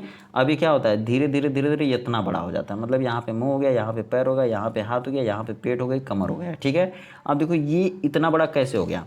तो ये इसमें कुछ क्या होते हैं? शरीर में कुछ ऐसे अंग होते हैं जिनको अंतःस्रावी ग्रंथियां कहते हैं। वो अंतःस्रावी ग्रंथियां, जैसे हम दवा खाते हैं ना, तो उसी तरह से वो अंतःस्रावी ग्रंथियां क्या करती हैं? दवा निकालती हैं हमारे शरीर में। मीन्स ऐसे भगवान का ऐसा कुछ बनाया हुआ है कि भगवान उस दवा को अंदर शरीर के अंदर बनाया, वो दवा समय समय पे शरीर के अंदर निकलती है, उसी कारण हम छोटे से बड़े हो जाते हैं ऐसे, ठीक है। तो अब देखिए हार्मोन एक विशेष प्रकार का, देखिए हार्मोन क्या है? हार्मोन एक विशेष प्रकार का प्रोटीन होता है या फिर प्रोटीन का बना हुआ भाग होता है, जो समय समय पर मानव शरीर में निकलता रहता है और समय समय पर शरीर का विकास और वृद्धि करता रहता है। मतलब नो हार्मोन तो नो वृद्धि और विकास, मतलब शरीर का कोई विकास नहीं होगा। यह हार्मोन अंतःस्रावी ग्रंथियों से ही निकलता है। तो ये सभी अंतःस्रावी ग्रंथियां जितनी भी हैं शरीर में, अलग अलग अंतःस्रावी ग्रंथियां, अलग अलग हार्मोन निकलते हैं और अलग अलग तरह का वृद्धि और विकास होता है, ठीक है। तो इन सभी अंतःस्रावी ग्रंथियों को एक साथ मिला के जो तंत्र बनेगा उसे कहेंगे अंतःस्रावी तंत्र, इंडोक्राइन सिस्टम बोलते हैं, ठीक है। तो अब देखो शरीर में कुछ अंतःस्रावी ग्रंथियां और उनसे निकलने वाले हार्मोन निम्नलिखित हैं, ठीक है। देखिए कौन कौन से अंतःस्रावी ग्रंथियां हैं, उन सभी को हमको देखना है, ठीक है, याद भी करना है। चलो आगे देखो। देखो सबसे पहले क्या होता है, यहाँ देखो ये है मेल और ये है फीमेल, ठीक है। अब देखो इसे कहते हैं मादा, ठीक है। और ये देखो नर है, नर, नर मतलब मेल, ठीक है। अब देखो सबसे पहले देखो 3 ग्रंथियां यहाँ पे हैं दिमाग में, मतलब मस्तिष्क बोलते हैं, मस्तिष्क बोलते हैं, ठीक है। अब मस्तिष्क में देखो सबसे पहले यहाँ पर जो दिख रहा है ना वो हाइपोथैलेमस है, हाइपोथैलेमस, ठीक है। अब देखो दूसरे नंबर पे यहाँ पे जो दिख रही है ना वो है पीनियल, और ये जो दिख रही है ना तीसरी, ये वाली क्या है? तो ये पिट्यूटरी है और इसी को कहते हैं मास्टर ग्रंथि है। फिर से देख लो। अब यहाँ पे देखो, यहाँ पे 3 ग्रंथियाँ, एक है हाइपोथैलेमस, दूसरा पीनियल, तीसरा पिट्यूटरी या हाइपोथेसिस बोलते हैं। शरीर की मास्टर ग्रंथि किसे कहते हैं? तो ये मास्टर ग्रंथि कहते हैं पीयूष ग्रंथि को, पीयूष ग्रंथि को मास्टर कहते हैं, ठीक है, याद रखना। अब देखो आगे अगर पूछा जाए कि पीयूष ग्रंथि कहाँ पाई जाती है, तो मस्तिष्क में पाई जाती है, ब्रेन में पाई जाती है, ठीक है। अब देखो पीनियल, पीनियल ग्रंथि कौन सी होती है? तो पीनियल एक ऐसी अंतःस्रावी ग्रंथि होती है जो भोले बाबा की तीसरी आंख का रूप होती है। जैसे अगर ये जो ग्रंथि है ना, पीनियल ग्रंथि, अगर ये एक्टिवेट हो जाए तो इससे जो हार्मोन निकलेगा उससे क्या होगा कि हम भविष्य में जो होने वाला रहता है ना उसको भी जान जाएंगे। जैसे भोले बाबा की तीसरी आंख अगर खुल जाए तो क्या होने वाला वो सब जानते हैं, ठीक है, वो जानने लगेंगे। तो इसी तरह से ये आदमी में अवशेषी पड़ी होती है, अगर ये खुल जाए तो उसके बाद हम अपने भविष्य में क्या करने वाले वो सब हमको मालूम हो जाएगा। अब देखो थायराइड ग्रंथि, ये देखो दूसरी ग्रंथि है थायराइड, इसको याद रखना है। थायराइड ग्रंथि कहाँ पाई जाती है? तो ये गले में पाई जाती है, ठीक है। अब देखो उसके बाद थाइमस ग्रंथि है, थाइमस ग्रंथि कहाँ पाई जाती है? तो ये वक्ष भाग में पाई जाती है, वक्ष भाग में पाई जाती है, ठीक है। अब देखिए अगला है थाइमस ग्रंथि के बाद देखिए सबसे पहले फिर से बता दूं, एक हाइपोथैलेमस हो गया, दूसरा पिनियल हो गया, तीसरा पिट्यूटरी हो गया, फिर चौथा थायराइड हो गया, फिर थाइमस हो गया। थाइमस ग्रंथि कहाँ होती है? तो वक्ष भाग में होती है, ठीक है। अब देखिए एड्रीनल ग्रंथि, ये देखिए सुपर रीनल, क्या लिखा है यहाँ पे? एड्रीनल। एड्रीनल को हिंदी में कहते हैं अधिवृक्क ग्रंथि। ये पूछा जाता है ये कहाँ होती है? तो यह वृक्क के दोनों ओर होती है, ठीक है, वृक्क के ऊपर होती है, जिसको कहते हैं अधिवृक्क ग्रंथि, और यही इमरजेंसी ग्रंथि कहलाती है, और यही 3F ग्रंथि कहलाती है, ठीक है, इमरजेंसी ग्रंथि। अब देखिए आगे, आगे देखिए, ये देखिए मेल है और ये देखिए फीमेल है। तो यहाँ पर क्या होता है कि इसमें ओवरी, ओवरी मतलब होता है अंडाशय। अंडाशय ये कौन सी मतलब ग्रंथि है? तो ये मादा में पाई जाती है, मादा में पाई जाने वाली अंतःस्रावी ग्रंथि है। और देखिए टेस्टिस, टेस्टिस मतलब होता है वृषण, ठीक है, वृषण एक कौन सी ग्रंथि होती है? अंतःस्रावी ग्रंथि। तो नर की अंतःस्रावी ग्रंथि होती है। ये ओवरी मतलब अंडाशय होता है, ये मादा की होती है, ठीक है। तो इस तरह से देखिए फिर से बता दूं, सबसे इंपॉर्टेंट कौन है? तो पिट्यूटरी या पीयूष, दूसरे नंबर पे थायराइड, तीसरे नंबर पे पैराथायराइड थी, एक भुला गया मैं, देखो पैराथायराइड ग्रंथि, ठीक है, ये भी याद रखना। तो सबसे नंबर एक पे पिट्यूटरी, दूसरे नंबर पे थायराइड, तीसरे नंबर पे पैराथायराइड, फिर आगे क्या है? तो थाइमस, फिर आगे देखिए एड्रीनल, फिर उसके बाद क्या है? ओवरीज, और फिर टेस्टिस। तो इतनी चीज़ें आपको याद रखनी है, ठीक है, पिट्यूटरी, थायराइड, पैराथायराइड और फिर थाइमस। इस तरह से इतनी चीज़ें याद रखना, यही अंतःस्रावी ग्रंथियाँ, और इतने जगह से हार्मोन निकलते हैं, आपको इनसे निकलने वाले हार्मोन का नाम भी याद रखना है। कई बार पूछा गया कि इनमें से नर ग्रंथि कौन है, नर अंतःस्रावी ग्रंथि कौन है? तो टेस्टिस। मादा अंतःस्रावी ग्रंथि कौन है? तो ओवरीज। पैराथायराइड ग्रंथि कहाँ पाई जाती है? तो देखिए कहाँ पाई जाती है? गले में। थाइमस ग्रंथि कहाँ पाई जाती है? तो सीने में पाई जाती है, इसको कहते हैं वक्ष भाग में, ठीक है। एड्रिनल अधिवृक्क ग्रंथि कहाँ पाई जाती है? तो ये वृक्क के दोनों ओर पाई जाती है, मीन्स स्पाइनल कॉर्ड मीन्स रीढ़ की हड्डी के दोनों ओर पाई जाती है, मेरुरज्जु में। अब पूछा जाएगा पिट्यूटरी ग्रंथि कहाँ पाई जाती है? तो ये मस्तिष्क में। अगर पूछा गया पीनियल ग्रंथि कहाँ पाई जाती है? पीनियल ग्रंथि जो कि अवशेषी रूप में है अंतःस्रावी ग्रंथि, वो कहाँ पाई जाती है? तो मस्तिष्क में, मटर के दाने के बराबर होती है, या फिर उससे भी छोटी होती है, ठीक है। अब देखिए आगे, अब देखिए अगर हम इसको अकेले अकेले करके देखें तो ये देखिए हाइपोथैलेमस, यहाँ पे कुछ क्लियर फिगर है। देखिए हाइपोथैलेमस फिर से दिखाते हैं आपको। पिट्यूटरी यहाँ पर मस्तिष्क में है, पैराथायराइड ग्रंथि कहाँ है? तो गले में है। थायराइड ग्रंथि कहाँ है? तो ये भी गले में ही है, ठीक है। एड्रिनल ग्रंथि कहाँ है? तो ये जो है अधिवृक्क ग्रंथि मीन्स वृक्क ग्रंथि के ऊपर है, वृक्क के ऊपर है। अब देखिए पैंक्रियाज, अग्नाशय भी एक ग्रंथि होती है, इससे क्या होता है? देखिए इंसुलिन निकलता है, इंसुलिन और ग्लूकेगान हार्मोन निकलता है, इंसुलिन और ग्लूकेगान। इंसुलिन हार्मोन क्या करता है? यह हमें डायबिटीज़ से बचाता है, शुगर नहीं होने देता है। ग्लूकेगान क्या करता है? ये हमेशा शुगर की मात्रा को बढ़ाता है, ये शरीर में शुगर की मात्रा को बढ़ाता है। अगर इंसुलिन न रहे तो ग्लूकोज का लेवल हाई हो जाएगा और आदमी को शुगर हो जाएगा, शुगर का मरीज हो जाएगा।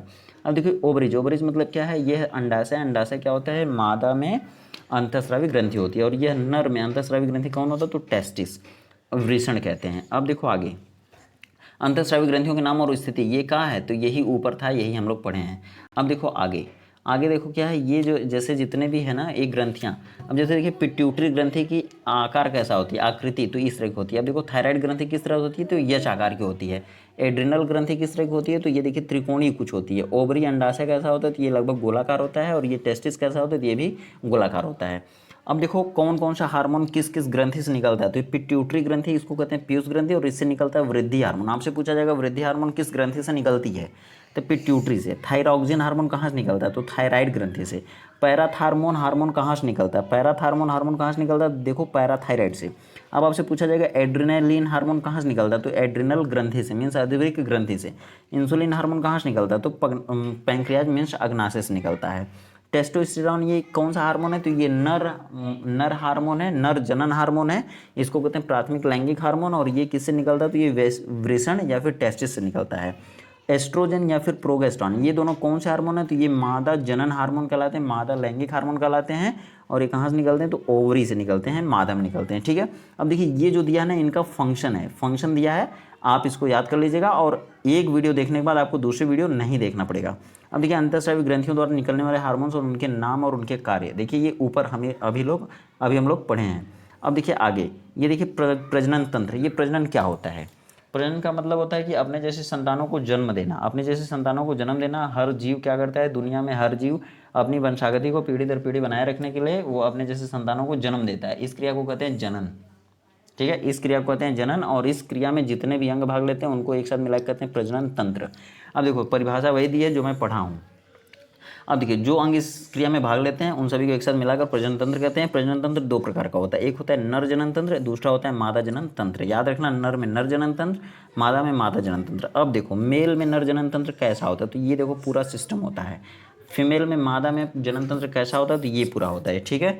अब देखो ये क्या है, तो ये देखो इसका नाम क्या है, तो इसका नाम है पेनिस, ठीक है। पेनिस, पेनिस कहते हैं इसको। क्या कहते हैं, तो इसको टेस्टिस कहते हैं, वृषण। और ये देखो ये स्पर्म डक्ट है, शुक्राणु नलिका है। ये क्या करती है, ये शुक्राणु को लेके जाती है। अब देखो ये क्या है, ये क्या है, तो ये भी स्पर्म सॉरी ये जो है टेस्टिस आपका, और ये क्या है, स्पर्म डक्ट है। यही स्पर्म डक्ट स्पर्म को लेके जाती है, ठीक है। अब देखो ये मादा में है, मादा मतलब मादा जनन तंत्र इसे कहते हैं, ठीक है। अब देखो ये वाला भाग क्या कहलाता है, तो वजाइना। ये वाला भाग क्या कहलाता है, यूटेरस कहलाता है। ये वाला भाग क्या है, ओवरी, अंडाशय कहलाता है। और इसी में भ्रूण बनता है और इसी में बच्चा बनता है, ठीक है। और बच्चे का पूरा विकास कहाँ होता है, तो ओवरी में होता है, ठीक है। यूट्रस इसको कहते हैं हिंदी में गर्भाशय, ठीक है। अब इसको क्या कहते हैं, इसको कहते हैं भग, ठीक है। तो ये देखिए बाहर से देखने में ऐसा होता है, ऐसा होता है, और अंदर से पूरी ऐसी स्ट्रक्चर होती है। ये भी आंतरिक संरचना है, ठीक है। नर और मादा जनन तंत्र अलग अलग। आगे देखिए, आगे क्या है, ये द मेल रिप्रोडक्टिव सिस्टम, मतलब मेल का रिप्रोडक्टिव सिस्टम किस तरह होता है, तो इस तरह से होता है। देखिए vas deferens, prostate gland, seminal vesicle, urethra, scrotum, penis और फिर टेस्टिस, ठीक है। चलिए अब देख लीजिए आगे, नर जनन तंत्र के बाद मादा जनन तंत्र। मादा जनन तंत्र मीन्स फीमेल रिप्रोडक्टिव सिस्टम। अब देखिए फीमेल रिप्रोडक्टिव सिस्टम की ये है पोजीशन एक्चुअल में। अब देखिए फीमेल रिप्रोडक्शन सिस्टम का मतलब होता है, ये देखिए फैलोपियन नलिका कहते हैं इसे, सॉरी ये जो है ये फैलोपियन नलिका है, यहाँ से लेके यहाँ तक फैलोपियन नलिका है, यहाँ से यहाँ तक। ये क्या है, तो ये आपका अंडाशय, ओवरिस। ये क्या है, तो ये गर्भाशय है, ठीक है। अब देखिए ये क्या है, उसके बाद ये क्या है, सर्विक्स है। अब बताता हूँ प्रजनन क्रिया में प्रयोग होने वाले कुछ प्रमुख शब्द जो आपसे पूछ ले जाते हैं लेकिन आपको मालूम नहीं होता। तो देखिए निषेचन, इसको कहते हैं फर्टिलाइजेशन, ठीक है। देखिए नर और मादा के मिलने की क्रिया को ना निषेचन कहते हैं। ये तो सभी लोग को मालूम होगा लेकिन ये सही नहीं है, ठीक है। अब देखिए होता क्या है, जैसे एक फीमेल बॉडी होती है, फीमेल बॉडी में नर युग्मक का और मादा युग्मक का मिलना, ठीक है। एक ऐसी कोशिका जहाँ पर नर और मादा युग्मक दोनों मिलते हैं उसे क्या कहेंगे, हम निषेचन कहेंगे या फिर फर्टिलाइजेशन कहते हैं, ठीक है। चलिए अब देखिए नर युग्मक, नर युग्मक, नर युग्मक क्या होता है, नर युग्मक का मतलब होता है मेल। मेल को आप देखे हैं, मेल क्या होता है, नर होता है, नर जाति होती है किसी भी जीव में नर जाति होती है और मादा जाति होती है, दो जातियाँ होती हैं, ठीक है। तो नर और मादा जब मिलते हैं तो नर युग्मक, नर से नर युग्मक निकलता है, उसे कहते हैं शुक्राणु।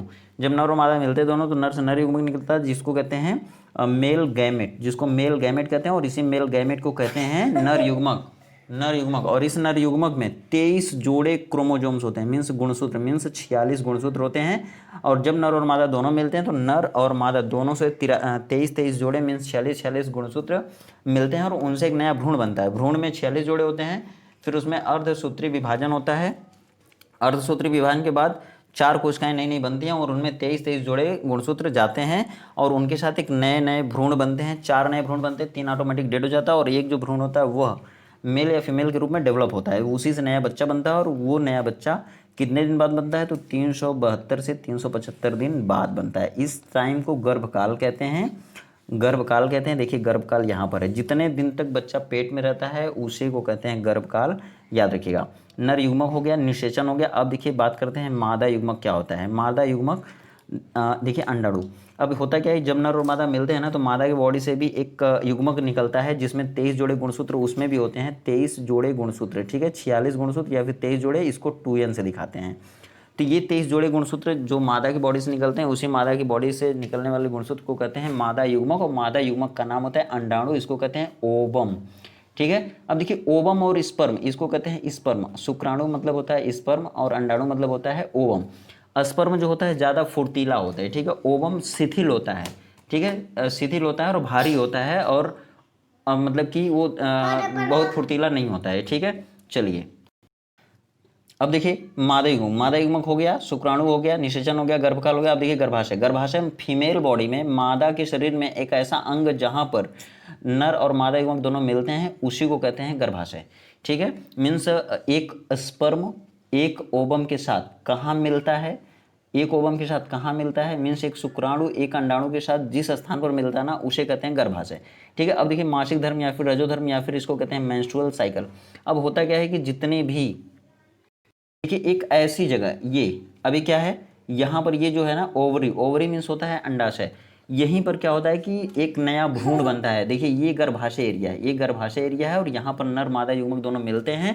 जब एक नर से निकला हुआ शुक्राणु मीन्स नर युग्मक और एक मादा से निकला हुआ अंडाणु मीन्स मादा युग्मक यहाँ पर मिलते हैं, तो एक स्पर्म एक ओवम को निषेचित कर देता है और निषेचित करके इस फैलोपियन ट्यूब से होकर के ये अंडाणु में चला जाता है और यहाँ से अंडाशय में चला जाता है और यहाँ अंडाशय से इसी में एक भ्रूण बनता है और उसी भ्रूण से बच्चा बनता है। और ये बच्चा कितने दिन में बनता है, तो 372 से 375 दिन तक पूरा मेच्योरिटी के साथ ये रहता है। और तब 375 दिन में जब उसका कंप्लीट हो जाता है गर्भकाल टाइम, तब वो शरीर से बाहर आता है। ठीक है, तो ये होता है आपका अंडाशय। ठीक है, चलिए अब देखिए ओवरी इसे कहते हैं। तो ओवरी में ही पूरा गर्भकाल होता है और ओवरी में ही पूरे बच्चे का डेवलपमेंट होता है। बच्चा, देखिए बच्चा माता के जिस अंग से जुड़ता है ना, या फिर माता से पूरा भरण पोषण बच्चे को मिलता है, जिस भाग द्वारा मिलता है उसे नाड़ा कहते हैं या फिर उसे कहते हैं प्लेसेंटा या फिर अपरा बोलते हैं। ठीक है, चलिए आगे देखिए। अगला देखिए मासिक धर्म या फिर रजोधर्म था। तो रजोधर्म को मैं इस तरह समझाता हूँ आपको। देखिए रजोधर्म में होता क्या है ना, पूरा ये जो ओवरी होती है ना, इसकी साफ सफाई होती है, इसकी साफ सफाई होती है और इसका भरण पोषण फिर से होता है हर एक 28 दिन पर। 28 दिन पर यह रिपीट होती है साइकिल और ये 28 दिन पर इसकी साफ सफाई होती है। इसकी साफ सफाई के उपरांत जो भी अपशिष्ट पदार्थ होता है उसे शरीर से बाहर किया जाता है और ये जो साइकिल है ना हर 28 दिन पर रिपीट होती है, इसी को कहते हैं मेंस्ट्रुअल साइकिल। अब देखिए इसको शॉर्टकट में एमसी बोलते हैं और ये मेंस्ट्रुअल साइकिल होती है, लेकिन जानवरों में ये ईस्ट्रस साइकिल होती है, ईसी बोलते हैं, ईसी मतलब ईस्ट्रस साइकिल। चलिए आगे बढ़ते हैं। अब देखिए है इम्ब्रायो मीन्स भ्रूण होता है, भ्रूण है। ठीक है, देखिए अंडाशय पूरे फीमेल बॉडी का वह अंग जहाँ पर पूरा नया बच्चा बनता है या फिर मीन्स गर्भाशय में तो नर युग्म मादा युग्म से मिलता है और वो फैलोपियन ट्यूब से होकर के ओवरी में चला जाता है। ओवरी मतलब अंडाशय में, अंडाशय में भ्रूण बनता है। भ्रूण मतलब बच्चा बनने से पहले की जो स्ट्रक्चर होती है उसे भ्रूण कहते हैं। मतलब जब एक स्पर्म मीन्स शुक्राणु जब एक अंडाणु को निषेचित कर देता है तो उसके ठीक बाद भ्रूण का निर्माण होता है और यही इम्ब्रायो कहलाता है। भ्रूण को माता से ही सारा पोषण प्राप्त होता है। माता के जिस भाग से भ्रूण को पूरा पोषण मिलता है उस भाग को प्लेसेंटा या अपरा कहते हैं। मैं उम्मीद करता हूँ आपको अच्छे से समझ में आ रहा होगा। अच्छे समझ में आ रहा है तो अब जो है चैनल को सब्सक्राइब कर दीजिए, अगर नहीं सब्सक्राइब किया तो वीडियो को लाइक कर दीजिए और अपने फ्रेंड सर्कल में इसको शेयर जरूर कर दीजिए और अपने सारे फ्रेंड्स को बता दीजिए किस तरह की वीडियो आ रही है। और चैनल को सब्सक्राइब किए रहेंगे तो समय पे जैसे वीडियो डाली जाएगी उनको मिल जाएगी। चलिए आगे बढ़ते हैं। देखिए अपरा, अपरा आप समझ गए होंगे, अपरा मीन्स होता है प्लेसेंटा। आगे बढ़ते हैं। देखिए प्रकाश संश्लेषण एक सबसे इंपॉर्टेंट टॉपिक है जो पौधों में होती है। अब पौधे अपना भोजन बनाते हैं ना, तो किस क्रिया में बनाते हैं, तो उसे कहते हैं प्रकाश संश्लेषण।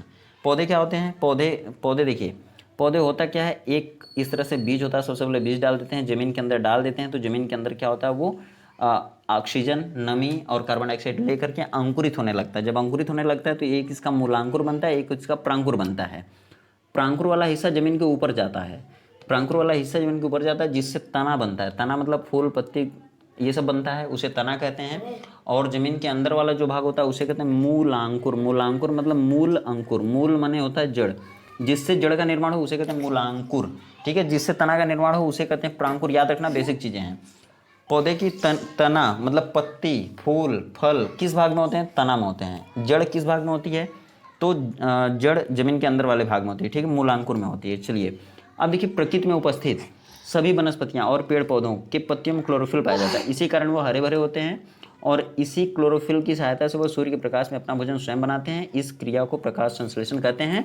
अब देखिए इसमें क्या करते हैं, पौधे वायुमंडल से कार्बन डाइऑक्साइड लेते हैं और जड़ से जल लेते हैं, जड़ से जल लेते हैं और सूर्य के प्रकाश में क्लोरोफिल की सहायता से भोजन बनाते हैं। यही उनका भोजन है, C6H12O6। इसको ग्लूकोज कहते हैं या फिर स्टार्च कहते हैं। और देखिए इसी क्रिया में ऑक्सीजन निकलती है और देखिए H2O बनता है, जल बनता है। ठीक, अब देखिए प्रकाश संश्लेषण के लिए कौन कौन सी चीज़ें आवश्यक हैं, तो सूर्य का प्रकाश जरूरी है, कार्बन डाइऑक्साइड जरूरी है, क्लोरोफिल जरूरी है। तो देखिए यहाँ पे कार्बन डाइऑक्साइड, जल, प्रकाश, क्लोरोफिल उनके पास होता ही है। पत्तियों में पाया जाता है क्लोरोफिल, कहाँ पाया जाता है, पत्तियों में पाया जाता है, याद रखना। अब क्लोरोफिल में कौन सा तत्व होता है, तो मैग्नीशियम होता है। कौन सा तत्व होता है, मैग्नीशियम। अब आगे देखिए, देखिए जल भी जरूरी होता है, जल भी जरूरी होता है, याद रखना, दिख नहीं रहा था। चलो आगे देखिए, वाष्पोत्सर्जन होता क्या है, वाष्प उत्सर्जन को वाष्पोत्सर्जन कहते हैं। अब होता क्या है कि पौधों की जड़ें कहाँ होती हैं, तो ज़मीन में होती हैं।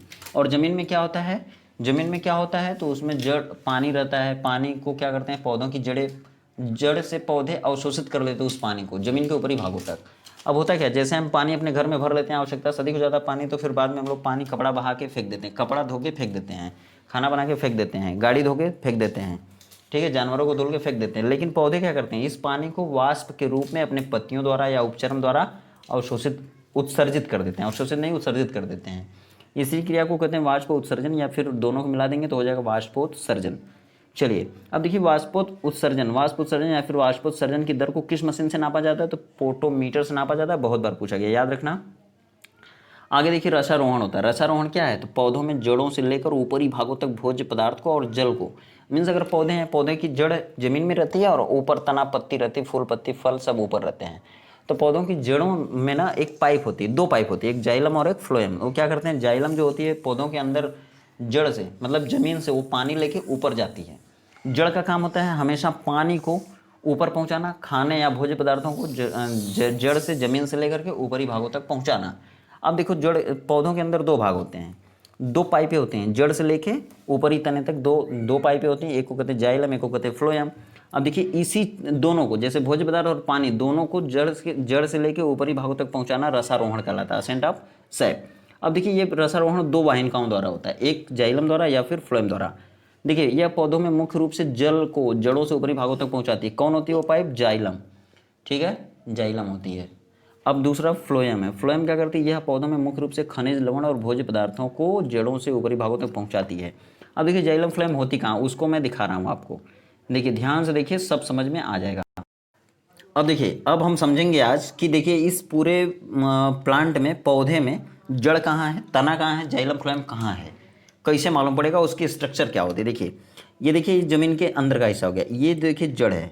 जड़ दो प्रकार की होती है, एक होती है अपस्थानिक जड़, एक होती है मूसला जड़। ठीक है, अपस्थानिक जड़ जैसे गेहूँ पाई जाती है, गेहूँ में, रहर में, मटर में, जौ में।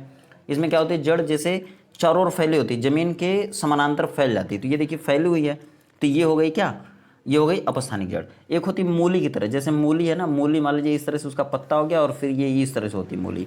तो इस तरह जो खंबे की तरह अंदर जाती है सीधे, उसे कहते हैं मूसला जड़, मूसला जड़। ठीक है, गेहूँ में और मटर में, चने में और जौ में, बाजरे में कौन सी जड़ होती है, तो ये सब जड़ अपस्थानिक होती है। अब देखिए ये तना है, ऊपर वाला भाग ये तना है, ये देखिए जड़ है। अब देखिए एक ये जो मेन ब्रांच है ना, मेन जो पाइप है, ये जो मेन छड़ है स्तंभ की तरह है, इसको स्तंभ तो कहते हैं, लेकिन वही तने वाला भाग है वो जमीन के ऊपर। अब देखिए जब उसी भाग को जब यहाँ से काटेंगे ना, काटेंगे और इसको ले आके इस तरफ माइक्रोस्कोप के अंदर देखेंगे, तो माइक्रोस्कोप के अंदर ये जो बाहरी वाला है ना, ये गोल सा जो गोल से जो तना थी ना, वो वाला भाग है, तना वाला भाग है।